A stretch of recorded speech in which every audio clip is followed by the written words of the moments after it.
लाडकी बहीण योजनेचा लाभ घ्यायचा आहे पण अजून ई-के-वाय-सी केली नाही का? तर काळजी नका करू. आमच्याकडे लाडकी बहीण ई-के-वाय-सी करून मिळेल अगदी सोप्या पद्धतीने.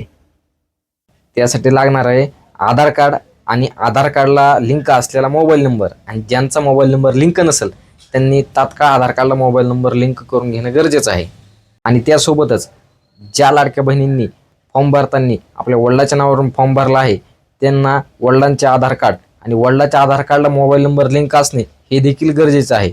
आणि त्यासोबतच ज्या लाडक्या बहिणींनी फॉर्म भरताना आपल्या वडिलाच्या नावावरून फॉर्म भरला आहे त्यांना वडिलांचे आधार कार्ड आणि वडिलाच्या आधार कार्डला मोबाईल नंबर लिंक असणे हे देखील गरजेचं आहे. आणि त्यासोबतच ज्या लाडक्या बहिणींनी पतीचं जोडलेलं आहे त्यांना ते पतीचं आधार कार्ड आणि पतीच्या आधार कार्डला देखील मोबाईल नंबर लिंक असणे गरजेचे आहे. आणि के-वाय-सी चालू झाल्यावर आपल्याला लवकरच कळवले जाईल. आणि आपला पत्ता आहे खंडोबा मंदिरा शेजारी 2ऱ्या मजल्यावर नांदुरघाट.